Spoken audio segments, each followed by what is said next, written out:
Okie dokie. In this video, I'm going to do my Christmas haul. It's a bit late this year. It's on New Year's Eve, but um, I got a few of these, or two of these things for Christmas, and some of them were self-Christmas presents after the fact that I got with Christmas money. There's still one such item on the way that'll be here on January 9th, so I'll be looking out for another haul video update on that day. We have a Lego set that has a minifigure that I added custom accessories, or they're official Lego accessories, but custom to the character. And then I got a Spider-Man No Way Home pin and um, the first 5 of the 6 movies that I ordered. And then in that January 9th haul, there'll also be custom Lego miniguns that I'm going to probably give to clone troopers of the 501st Legion, um, or maybe just other clone troopers. I haven't quite decided yet. Or I may just end up giving it to Mandalorians, even though only one Mandalorian that I know of has been shown with a minigun. But yeah, let's get started here. First, we'll do the Lego item with its minifigure, and that is the Rocket Raccoon build here. And one of his guns has a silver bullion bar on it.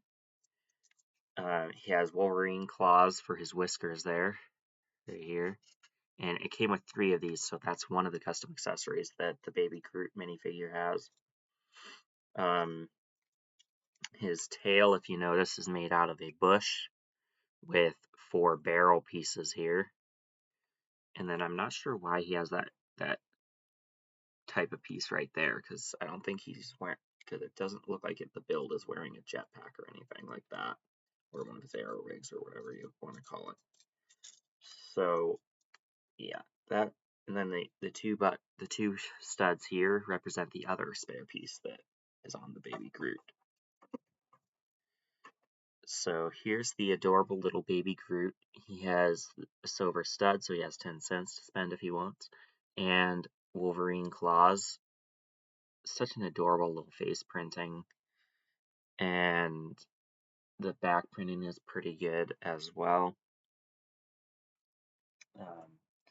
The only thing that's kind of confusing about this character using the short legs like this is that it's the same size as most of the Rocket Raccoon variants, which isn't technically accurate because Rocket Raccoon is taller than Baby Groot. Baby Groot's only like maybe 1 to 2 feet tall, and Rocket is, I think, 2.5, maybe 3 feet tall, something like that. So yeah, not the most accurate design here, but still so cute. Can't complain. And then I got 5 of the 6 movies that I've ordered recently, and they are as follows: Before Midnight,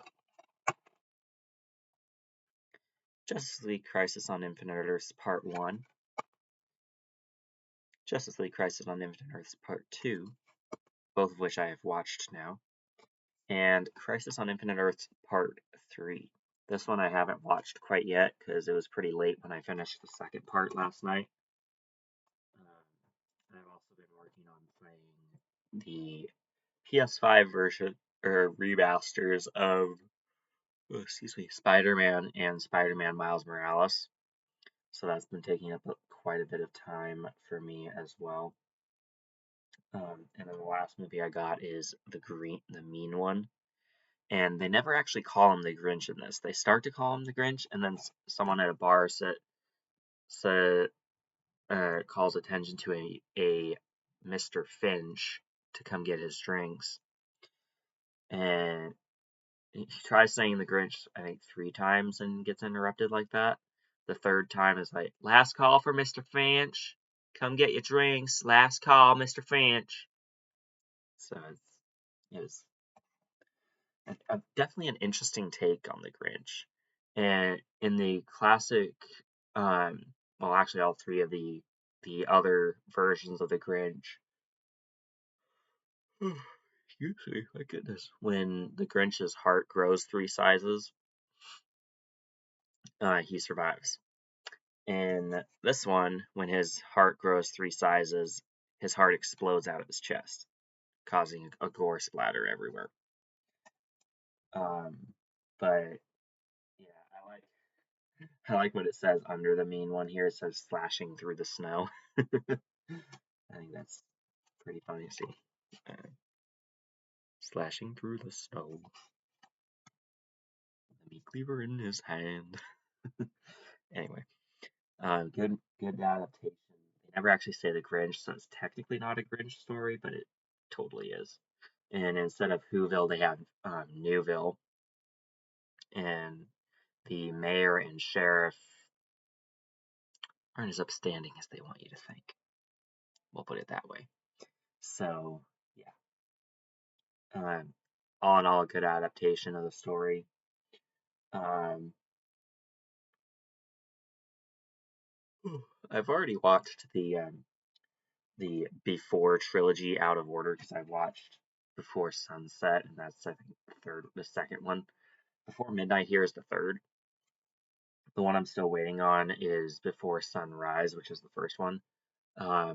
And when that comes, I'll be watching all 3 of them, and I might do a trilogy ranking for that, as well as with Justice League, Crisis on Infinite Earths.